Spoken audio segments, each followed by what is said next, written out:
Keyin esa voy, Semirtirmaydigan somsalarni yeb ko'rganmisan, Nafisa? rostdan somsalar semirtirmaydimi? Qanaqasi? Semirtirmaydi, chunki maniki shunaqa PP keto dietida tayyorlangan, bularni KJB hisoblanib, foydali unlardan tayyorlanadi. Bu bizani bodomidan tayyorlangan keto somsalarimiz, xuddi shunaqa chebriklarimiz ham bor. Bu darajada shirin bo'ladi deb o'ylamagandim. Nice. Ichiga nachinkasiga sir ham qo'shgan ekansiz. Mana juda sachitani zo'r bo'lish kerak. Xamirli ovqat yeyolmayman deb qiynalmaysan ham. Bu ham bodomidan tayyorlangani ham, kepakdan tayyorlangani ham saxir borligi mumkin. Ichi to'la go'sht, ichi to'la go'sht. Ichini ham ko'ringlar, вообще gap yo'q, ichini qaranglar mana.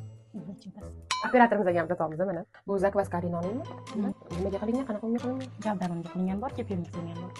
O'zi bitta kusugini yesang ham qorning to'yib qoladi. Bu olchali murabbolarimiz ham kiviga qilingan. Bular ham sotuvda bor, olchali murabbolar. Yo'q.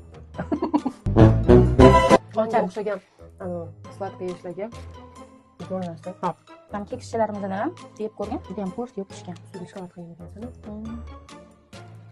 Bularni sizlar bemalol mana kepakdan tayyorlangan onlayn kursimda o'rganishingiz bo'ladi. Meni ham kursini yozib qo'y.